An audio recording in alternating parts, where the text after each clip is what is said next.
guys, welcome to the Everett Silver Show. We have exciting guests as we do every week, and so I want to thank you so much for tuning in, and I'm always bringing it to you, so thanks so much for staying in tune with us. Stay connected. You're watching the Everett Silver Show. He played me. You gotta confront him. I'm FBI. I'm working your boyfriend's case. We stand together. He was embezzling money from his firm. Can you be arrested for this? I love you. He gets the girl, I get stabbed to death. Is it all about getting the girl? You deserve everything that's coming to him. He told me that he loved me. Wait, what? We have a warrant for Andy Barnes' office. Karen, it's for you. You know, I think I will stay. I love you, right? You need to get up. You are a fighter. All of us need to figure this out together, okay? I'm done. You could leave me when I need you the most. Tyler Perry's Sisters, 2-hour premiere Wednesday at 9, only on BET. Hello. Hi, Novi. Hi. Hey, Mignon. Hey, listen, I'm excited to have you guys here. I tell you, it's nothing like love, friendship, or with some sisters. And I'm telling you, we got to get ready for the return of the much anticipated Tyler Perry sisters. I have two of the stars. I have Novi Brown, also Mignon is here with us. And Novi, let me start with you because I watched. I got tickled, really, to tell you the truth. I saw some of the show just last night, and just catching up on some of the episodes. But talk about your background and how you've had some modeling in your background, but performing, you're where you want to be. Talk about the show. Oh yeah, absolutely. I mean, I come from far and wide. I'm a city girl, so I started in New York theater, did the whole thing, commercials and all that, of course. And I've been in the game for a long time, like all of the castmates. We've all been in the game for a very long time, 13 years for me. And this was my first big role. And now I'm here and I get to play Sabrina, which is a character that's super vulnerable. They're super heartfelt. There's a little bit of naivete in there and innocence, which I'm really excited to see a Black woman express on screen. Nova, you're playing Sabrina, and they talk about, because I know you have a background, you graduated magna cum laude. Talk about how much you guys, from a woman's perspective, you got to have your smarts, you got to have your game on, your business is going on. Talk about that from the show's perspective. Absolutely. I love that. As a woman in the industry, you have to have a clear vision, and it will change, it'll shift, but just kind of having that outline of where you want to go and the type of characters that you want to play. For me personally, I want to play characters that are closer to my aesthetic and other Black women, meaning protective styles, natural hair, things like that. And that's what's really important for me, because even just seeing braids being normalized or locks being normalized in our experience is something that can really give some self-esteem and some self-worth to us, especially being an actor. And we go through a lot of rejection. We go through more no's than I think anybody in the world. So it's like when you finally do get that yes, you know that it's for you, and as an individual and as a woman in any industry, just you really have to always remember what's for you is for you. And you have to remember things are being moved and they're being put in a way that's going to line up to your vision. But like I said in the beginning, you actually have to be clear with your vision as much as possible in the beginning. So just make sure, us, we have our sister circle. Make sure you're surrounding yourself by your tribe that has your back and helps you gonna get to that vision and help you maintain your integrity while you're actually going to where you want to go with your life. Now, I got to talk to my girl, Mignon, because I know you're originally from D.C., and I'm from D.C., and so I want to say what's up to my homegirl. You actually have some an interesting background. You've done some writing. You got some stuff going on from your 42nd film. Talk about, because you are hilarious in this, the sisters, Tyler Perry's sister, because you keep them grounded, right? Thank you. The character tries to keep everyone grounded, but she could use some grounding herself. But I just, I play a very comedic character, but 42 seconds that you mentioned is very dramatic. So I think maybe what I'm feeling you're getting at is my comedy. I try to make sure it's very grounded, 100%. I don't care how big it is. I don't care how off the wall it is, I'm always trying to ground it in truth. And when I do that, it allows me to go bigger, actually, and it to make sense. You know, Mignon, with your expertise in producing and directing, so you bring so much to the table. And I know you guys got to go, but just talk about that from your character and what you bring to it, because I'm excited about what I see on the show. Having an eye as a director and a producer, I definitely had a lot of plans this season because I had the scripts for 4 months. I mean, any actor would. But when you get there and you get on set and the room is spinning, or maybe you're spinning, but the room is still, you have to figure out how to ground yourself. And actually, as a director, I'm very, very cognizant of what he's trying to do in the moment for his vision. So, I'll throw things out at him to see what he's interested in and what he's going for, and then go from there. But really, being a director is knowing how to be directed as well. So I definitely like watching what TP does when he's directing and what he comes up with, because you have something in your head, but you get there and he does something totally different. You're like, oh, I like that a lot. So Right. I don't know. I think I've learned a lot. Right. Well, I want to tell you guys, everybody, you got to tune in to Tyler Perry's Sisters on BET. Again, season 2 premiere airs Wednesday nights at 9 p.m. Once again, thank my special guest, Novi Brown, also Mignon. Thank you guys so much for doing the show. Thank you. You're so welcome. Bye-bye. He played me. You gotta confront him. I'm FBI. I'm working your boyfriend's case. We stand together. He was embezzling money from his firm. Can you be arrested for this? I love you. He gets the girl, I get stabbed to death. Is it all about getting the girl? You deserve everything that's coming to him. He told me that he loved me. Wait, what? We have a warrant from Andy Barnes' office. Karen, it's for you. You know, I think I will stay. Is our battle. I love you, right? You need to get up. You are a fighter. All of us need to figure this out together, okay?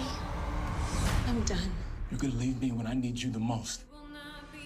Tyler Perry's Sisters, 2-hour premiere Wednesday at 9, only on Well, guys, BET. thanks so much for tuning into the Everett Silver Show. Stay tuned. Don't turn that dial, because we got more exciting guests right here on the Everett Silver Show. Be back. The Misery Index is back.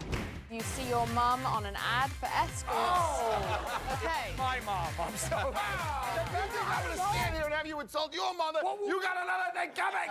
The stars of Impractical Jokers join host Jamila Jamil in all new episodes of The Misery Index. Tuesdays at 10:30 on TBS and the app. Brian, Sal, how you guys doing, man? Hey, Everett, how Hello. you doing?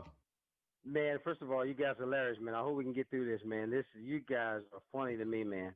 And I'm telling you, folks, it's a wonderful privilege to be able to talk to Brian Quinn, better known, called him Q, and also Sal Vulcano is with us. And TBS is bringing more humor back into the homes with some of the outrageously entertaining comedy game show called The Misery Index.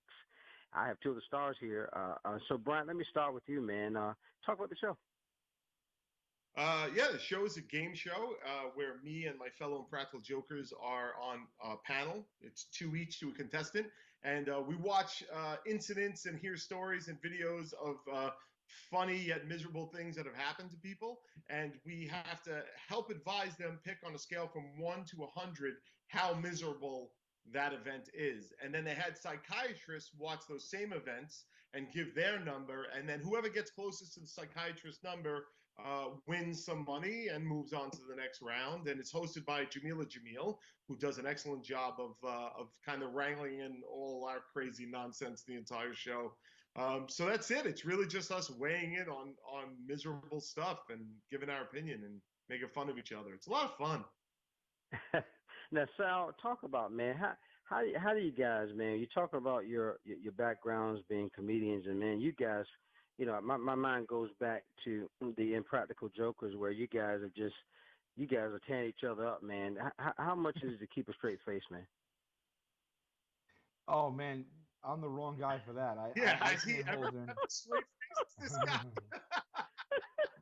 I, I can't hold anything back. I have no poker face. I'm on the floor half the time actually laughing. I don't know. We just between what we see on the Misery Index, like the topics and the videos they show us, and what we do on Jokers, it's just a surreal. Those situations and the situations we find ourselves in are so hyper insane that I think I can't handle it. I'll stay on the floor. I'm on the floor holding my stomach laughing most of the time. Well, I mean, some of the things that you're bringing, because man, doing this type of pandemic, this type of year, unusual year that we're having, man, you guys got to talk about how much you're really just blessing people, man. We talk about bringing, I guess, laughter to the home. So Brian, back to you. How is important that to make people laugh?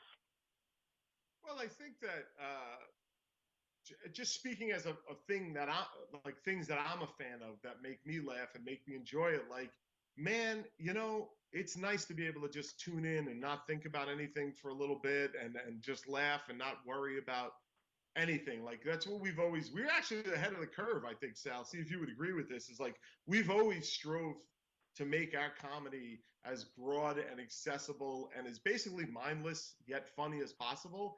And I think we've hit a point in society where that is, I don't think important's the word, but I think it's well received at the moment. You know what I'm saying? Like, everybody can watch the show and just shut off their brain and have really our whole career. We strive for watch it, shut off your brain, enjoy it. And I think the Misery Index does a really good job of delivering on that. So we have fun doing that. And then Sal, lastly, you guys got an episode with Final Round worth $50,000, man, and there's a lot of stuff going on, man. Talk about it from that perspective. Well, yeah. So the show normally I think is 30, but there was a special episode we did 50. Right. When we're out there playing with the contestants, it's real money at stake, and we take it like really serious. It's something that was unexpected to me prior to when we started taping. Was I didn't realize that when I was up there in that moment with them, and we were playing for that big money, I didn't realize how I would end up feeling, because you kind of just take on the way that they feel, and we're having fun. But there is like in the end, when that serious money is at stake, the fun kind of gets like mixed up with a lot of tension. So it's a lot of money, and oh man, it's the best feeling in the world. It's like hitting a jackpot when you win. Like, we usually end up running around the studio cheering, but conversely, it is a tough one when you guide them the wrong way, or they decide something and they don't win. So I don't know. It's something that that really adds an element at the end there, like to there's stakes. There's real stakes involved. So as much as we're having fun, anyone could use that kind of money. So, Yeah. That's what I think about, is the creative edge to the show, because it's really good. And then again, guys, what you're doing is great. Again, folks, I want to tell you, you got to tune in. The Misery Index airs Tuesday nights at 10:30 p.m. on TBS. You got to make sure you tune in. These guys are hilarious. Brian, Quinn, we call him Q. Also, Sal Vulcano is the two stars. Make sure you tune in, guys. You won't be saddened by it. Again, thanks, guys, for doing the show. Thanks so much, man. Appreciate it. Hey, you're so welcome, man. Bye-bye. More guests coming your way. Don't touch that dial. Be back in a moment. Hi, Everett. Colin, thanks for doing the show today. Thanks for having me. You're great. Great to have you, buddy. Well, folks, I have my special guest, Colin O'Donoghue, is here with us, known for his role for favorite Captain Hook. You may remember that on ABC's Once Upon a Time. His latest project, though, on Disney Plus explores the early days of NASA's space program, The Right Stuff. So, Colin, talk about it. This is exciting, man, to kind of take a look at some of the things that astronauts do, man. Yeah, it was fascinating. It's kind of it's a good insight into the early days of NASA and what it was like for these 7 guys who were the first really to sort of be willing to sit on top of a nuclear rocket and get shot off into space when nobody knew what was out there, really. So we kind of explore more what goes on behind the scenes with them and their families, and how the impact of essentially being thrust into world fame, how that impacted on their family lives and on their careers and how they dealt with it. So it's a pretty fascinating subject. It is always fascinating to me, though, Colin, to kind of look at where it all starts and how do they come up with the coordinates. I mean, just NASA with itself and some of the programming there, there's this type of atmosphere where kind of can have you learn even is it just exciting to you? Oh yeah, it's hugely exciting. It's incredible to think that we've got more technology in our pockets, in our cell phones than these guys did sending rockets up into space, and how the achievement and how they managed to do it with such limited technology is really inspiring. And also we're so used to knowing that there's like a international space station up there and people are going up to space all the time and stuff like that. And it's great to sort of look back and see the beginnings of that and how difficult it was and how much it took to be able to send the first people into space.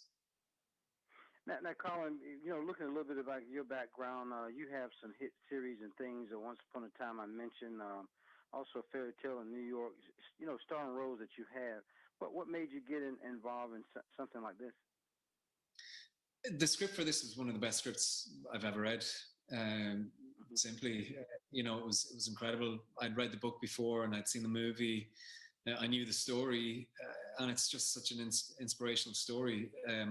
And it was kind of a straightforward thing, a no-brainer essentially. The script was so good, and getting to play Gordo, a guy who is flawed, and you get to see his flaws.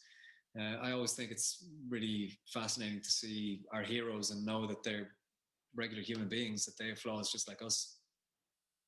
And sometimes, based upon the best-selling book by Tom Wolfe, I know sometimes the book, tells one, kind of gives one conveyance of it or surveillance of it, but it's always a pleasure to see it come to fruition. And guys, if you don't know, you got to catch the right stuff. As Friday nights on Disney Plus, you got to make sure you tune in. Any last-minute things, Colin, you want to say? Because it was a pleasure having you today on the show, buddy. No, just thanks for having me, and I hope people watch the show on Fridays on Disney Plus, and I hope that you really enjoy it. It's an incredible, inspiring, aspirational story. So hopefully people will like it. Well, there you go again. My special guest, Colin O'Donoghue. He plays Gordo Cooper. I tell you, he's doing some great things there. From the Mercury National. So many things that you've done, man. So thanks so much. Congratulations to you. The Right Stuff. Friday nights, Disney Plus is where you want to go. Colin O'Donoghue. Thank you, sir. Thank you. All right, bye-bye. More guests coming your way. Don't touch that dial. I'll be back in a moment. So it's Joanie. Yes. Hi, Everett. Hey, Joanie. And then Pam, thank you guys for doing the show today. Thanks for having us. Thanks for having us. All right, folks, my guest is with us. New survey finds driver education disruptions, adding extra layers of pandemic anxiety for U.S. parents of teens. And this is supposed to be National Teen Driver Safety Week, and I have Joanie Martin from Michelin, North America, and also teen driving expert Pam Fischer from GHSA here with us today with some of the tips, I guess, to advise to arm parents with embarking on this critical, parenting task. So, again, a pleasant good morning to you. And Joanie, I'm sorry, I'll start with you. We saw that the recent results of the survey shows driver's education is yet another milestone of being impacted by this pandemic. But can you tell us what does that mean? It is, absolutely. So the survey found that 62% of parents of teens found that during the pandemic that their driver education was affected. As we know, parents are the number one trainers for driver's education for their teens, but the formal training, a lot of that takes place in a vehicle, and obviously during the pandemic with safety concerns, that's been disrupted. Parents are feeling like they need to fill that void themselves, so we're really excited to team up with GHSA, especially during National Teen Driver Safety Week, to talk about that and offer some tips. Now Pam, you've been a teen driver expert. What are, I guess, some of your takeaways from the survey? Yeah, I mean, it is concerning because there is so much stress on parents right now. Often, many of them are working from home. They may be homeschooling or dealing with, their kids trying to get what they need from an educational standpoint. And here's driver education, which often is available through schools or commercial driving schools, and that's been impacted in some way. So parents are saying, okay, now we have to deal with this. Parents are their teens' number one driving teacher and coach, but they are losing out on that foundational piece. So there are things that they can do to help fill that void. First thing they want to do is start by going to their DMV website. Check out, what are the steps that their teen needs to follow in order to get a license. That's very, very important. Parents have to understand that because it's changed since we went and got our driver's license. And then use the tools on that website. They often have guides to help parents teach their teens, lots of tips, lots of lessons, if you will, that they can use while they're out there on the road. So use that as much as you can.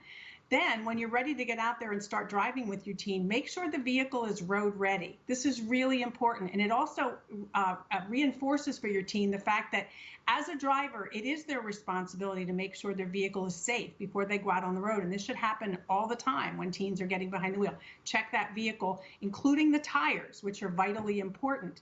Make sure it is road ready. And then when you're ready to get out there and actually practice, think about how can we fit this into an already busy schedule. So look for those trips to the grocery store, to school events, if you will, to the doctor's office. Use those times to get your teen behind the wheel so that they can really practice and start to build skill. This is important.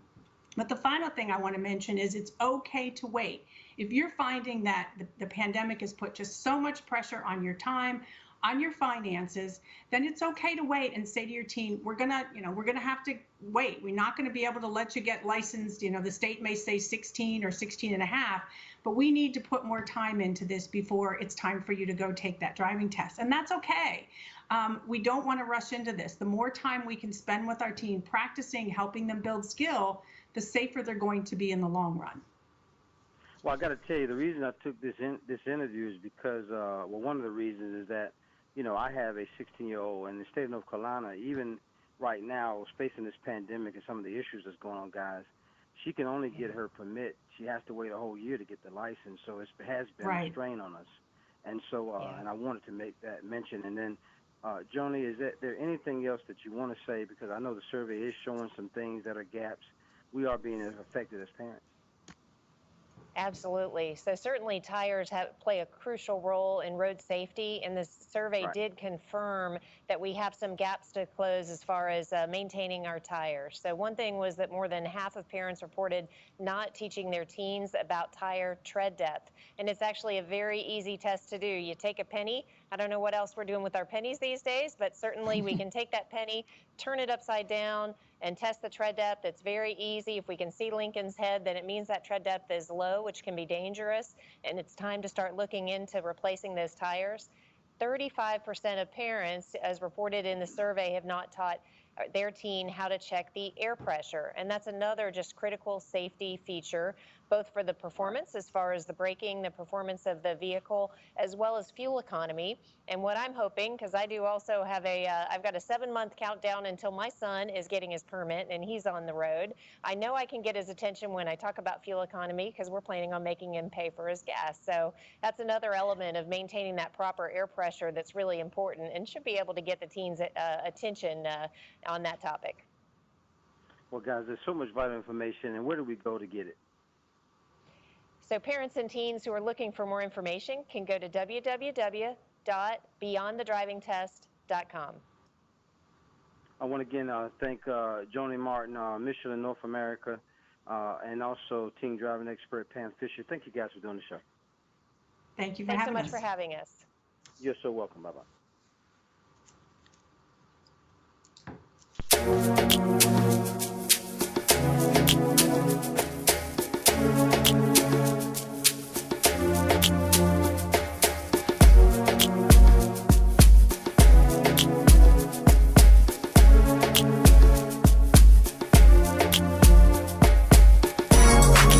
Finally, it is Everett. Could it be?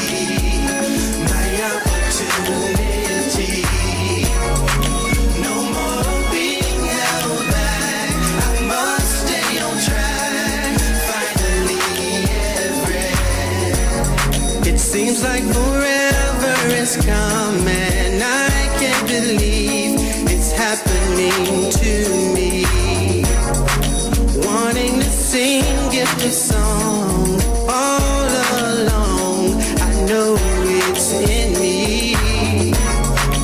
Finally, it is Everett. Could it be my opportunity? No more being held back. I must stay on track. Finally, Everett.